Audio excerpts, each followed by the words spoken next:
Bonjour les amis, je sais, ça commence à être un peu long. Rendez-vous vendredi chez ma petite coiffeuse. Moi, gentleman, vieille France, j'ai laissé ma place aux dames parce que la petite coiffeuse, fermée 2 mois, on n'a toujours pas compris pourquoi, mais j'y reviendrai. Fermée 2 mois, évidemment, les clientes affluent de partout, les femmes ont besoin d'être coiffées. Moi, je suis allé la voir, elle m'a dit monsieur, j'ai plein de demandes. J'ai dit laissez passer les dames et donc j'ai un rendez-vous vendredi. Donc vendredi, vous me verrez un petit peu mieux coiffé et donc le fait que ma coiffeuse ait été fermée 2 mois me permet de rebondir sur le professeur Raoult pour dire que cet homme manifestement est devenu l'ennemi public numéro 1 de la Macronie qui met en place réellement tous les moyens, y compris les plus dégueulasses bien évidemment, pour le dégommer par tous les moyens. Alors moi je vous avoue, je l'ai vu pour la première fois il y a 3 mois, je l'avais entendu, j'avais été un peu charmé par le look un look un peu à la Geronimo, un peu à la panoramique, c'est tout. Mais je sais pas, intuitivement, j'ai senti que c'était un bon. Vous n'êtes pas capable d'expliquer. Il y a des mecs, vous les écoutez, vous avez, je sais pas, un plombier, vous sentez que c'est un bon, que c'est un mauvais. Vous avez un toubib, vous sentez que le mec, vous pouvez lui faire confiance ou pas. Vous voyez, moi, je fonctionne comme ça dans la vie. Et je sais pas, je l'ai senti, il a tenu un discours, le mec, il paraissait solide et tout. Donc, il m'a bien plu. Il a parlé des épidémies, des virus, il a dit qu'il fallait dépister, que pour lui c'était pas plus méchant que le reste et tout. Donc il m'a bien plu et manifestement quand il y a eu l'histoire qui a commencé à se déclencher, que bon la crise a pris de l'ampleur et tout, je trouve que c'est un mec il a toujours gardé le cap alors qu'en face ils sont passés d'un laxisme le plus total, rien fait pendant 2 mois si ce n'est que des conneries, à d'un seul coup la pire c'est le confinement totalitaire à la chinoise, à l'italienne, qui est la pire connerie dont on ne pourra pas se remettre. J'ai trouvé le professeur, il a toujours été sur un cap, le mec des statistiques, dépister, isoler, soigner, guérir. Et je veux dire, il a toujours montré des chiffres et tout, mais en même temps, il était le petit caillou dans la chaussure des dirigeants. Et là, il va falloir qu'on s'interroge sur pourquoi nous qui avons un génie qui a prescrit un truc simple, la chloroquine ajoutée à de l'hydroxychloroquine. Bon, truc assez simple, manifestement ça marchait, tout le monde s'est précipité dessus. Il n'y a qu'en France qu'on a tiré la gueule, mais on ne s'est pas contenté de tirer la gueule. C'est que là, vraiment, le mec, ça a été l'artillerie lourde. Il y a d'abord un mec, un confrère de Nantes, qui a été chopé, révélation du canard enchaîné, mais ça a circulé ailleurs, menace de mort sur Twitter quand même. Le mec, on n'a toujours pas son nom. Je trouve bizarre que le mec, on balance pas son nom. Vous avez quand même Karine Lacombe qui l'a dégommé d'une manière dégueulasse, parlant de méthodes indignes de la médecine et tout, sur un journal de TF1. Et remerciement de la part du pouvoir, Karine Lacombe présente à une conférence de presse avec Véran et avec Édouard Philippe. Vous avez des journalistes qui connaissent pas grand-chose, à mon avis, sur les virus, comme Anna Ducrot ou Géraldine Womser, qui passent leur temps sur les réseaux sociaux à l'allumer. Vous avez sur tous les plateaux de télé, c'est le lynchage. Vous avez un mec qui est un médecin du 16e, bon, financé, un nommé Marcel Ichat, financé par les labos, tout ça, qui connaît rien au virus, c'est pas son truc. Vous avez l'autre, là, le Michel Simès, qui a pas arrêté de se gourer, mais qui fait partie un petit peu des flingueurs. Bon, le conseil scientifique, il a claqué la porte, il a dit qu'il bossait pas avec des charlots. Bref, le mec, il avait le remède, il avait le vaccin, ça coûtait 5 euros, peut-être 10 euros si on achetait un truc et tout. Et ils ont trouvé, mais tous les trucs pour pas s'en servir. Alors ils nous ont fait le coup de l'essai européen Discovery. On devait avoir les résultats 15 jours plus tard.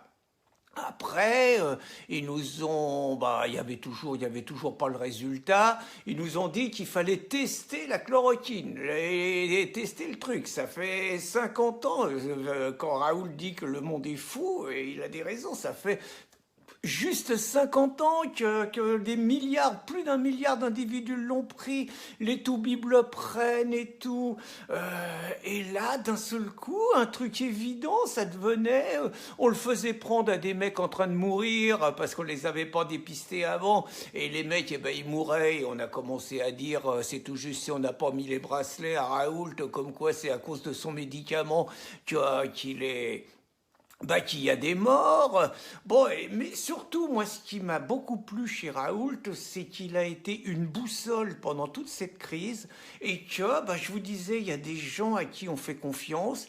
Quelque part, il a été le contre-pouvoir médiatique, le contre-pouvoir des réseaux sociaux, parce il s'est basé que sur sa conférence qu'il faisait régulièrement et tout, qui était vue par des millions de personnes. Et rapidement, les millions de Français ont eu davantage confiance en Raoult, ce qui a rendu fou ceux qui haïssent les populistes, mais ils ont eu davantage confiance en Raoult que dans le croque-mort du soir, là, qui arrêtait pas de nous raconter un nombre de morts, et qui arrêtait pas de nous dire au début que les masques, ça servait à rien, et que maintenant, il faut mettre des masques, sinon on n'a pas des prunes, les gants, tout ça. Bon, bref, les Français, intuitivement, je dirais, les Français, intuitivement, ont fait confiance à Raoult. On sentit que lui, c'était lui qui avait raison, quoi, et les faits le montrent. Raoult, d'ailleurs, y compris sur le confinement, il a été un des seuls, dès le départ, qui a expliqué que le confinement lui paraissait une pratique moyenâgeuse. Il expliquait qu'il avait du mal à comprendre que le fait de mettre des gens possiblement malades avec des gens probablement en bonne santé et de les obliger à cohabiter, ça lui paraissait des méthodes curieuses qui allaient avoir des résultats pas très bons. Le résultat, c'est que tous les confineurs fous, c'est ceux qui ont eu le plus de morts. Mais évidemment, ce régime, et là, il y a quand même, des choses à approfondir. Ce régime a préféré faire confiance à un mathématicien rosebif qui annonçait 500 000 morts, qui a toujours raconté qu'il y avait 10 ou 15 fois plus de morts avant les épidémies que ce qui arrivait vraiment, le mec étant par ailleurs quand même juste un conseiller de l'OMS et un conseiller de Bill Gates, qui est un des principaux financiers de l'OMS. Et alors on raconte qu'il y a quand même des grosses affaires de vaccins et qu'il y a des gens qui rêvent après une épidémie comme ça de dire que c'est le vaccin qui va sauver mais qu'il faut rendre le vaccin obligatoire. Vous voyez, il y a quand même des trucs. On a préféré faire confiance à des rosebifs comme ça. Nous, on a un génie. Un mec comme Trump qui a du bon sens, il a dit, lui pareil, il a dit, moi je sens intuitivement que c'est la bonne solution. Et alors là, le pied de nez de Trump dans le genre, je prends de la chloroquine à titre préventif et tout ce que fait tout le monde, hein, par ailleurs, avant d'aller en Afrique et tout, pendant que tous ces salopards sont en train de dire que la chloroquine ça tue. Alors là, il n'y a que Donald pour nous faire un truc comme ça. Et bien évidemment, les médias se déchaînent, Véran, relayé par le Canard enchaîné, essaye de jouer d'égal à égal dans le genre je peux me permettre de dire que Raoult il a un peu déconné et tout, alors on est dans les tests bidons et tout, alors que Raoult, je trouve au contraire, lui il dit des choses intéressantes. Il dit que ce qui l'inquiète, parce qu'il dit pas que tout va bien, pour lui l'épidémie est terminée, hein, alors que les autres ils continuent à nous faire peur, à nous menacer de nous fermer nos plages si on n'est pas sage, à continuer à nous laisser à 100 km de chez nous et pas avoir le droit de voyager. Lui, il dit, bon, ça c'est fini. Par contre, il dit qu'il craint des séquelles pulmonaires. Et que là-dessus, il dit qu'il faut des scanners, qu'il n'y a pas assez de scanners et tout. Et là-dessus, on n'entend absolument rien. Alors, moi, je ne suis pas un inconditionnel de Raoult, hein. D'ailleurs, je vais vous le dire, la première fois que j'ai entendu parler de lui, ça remonte à 2015, et on avait publié un article dans Riposte laïque où on l'allumait parce que, tout simplement, à notre avis, il racontait des grosses conneries sur l'islam, un discours compassionnel et tout. Et un de nos potes, Marcus Graven, écrivait qu'il était sans doute bon dans les histoires de virus, mais qu'il n'avait pas tout compris sur le virus islamique, parce que nous aussi on a un peu d'humour. Mais nous, on est capable de dire sur l'islam, on n'est pas d'accord avec lui, tout en disant que c'est un cador. Alors que je vous ferai remarquer que la bien-pensance, les tocards du politiquement correct, eux, ils sont capables de dire c'est un mauvais parce qu'il est contre la théorie du réchauffement climatique et de l'urgence énergétique, ce en quoi il a parfaitement raison. Donc, comme il est contre le réchauffement climatique et la théorie du réchauffement climatique, il est forcément mauvais sur les vaccins. Vous voyez la différence entre les idéologues et les hommes libres. Donc, Je pense réellement que le professeur Raoult a transformé la mentalité des Français, qu'il a été un contre-pouvoir fabuleux, et je tiens à lui rendre cet hommage donc, et qu'il continue à l'être, pour dire à quel point ce régime lui en veut. C'est qu'il y a un truc bidon qui est paru cet après-midi, selon lequel il partirait pour la Chine, qui quitterait la France et tout. C'est simplement son compte Twitter qui a été piraté et qui a envoyé une fausse information. Par ailleurs, on le fait tellement chier que, si ça se trouve, la France est capable de perdre un génie comme cet homme-là.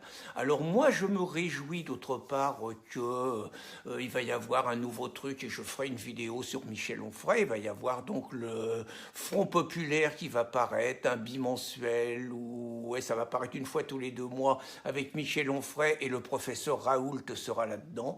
Et moi, je tiens à dire que des gens comme Onfray, des gens comme Zemmour, des gens comme Raoult, avec leurs différences, c'est tout simplement des bons. C'est des gens qui sont l'honneur de la France, et c'est des gens qui sont d'une qualité exceptionnelle, et surtout des esprits libres, capables de dire merde à la bien-pensance. Et pour ça, chapeau professeur.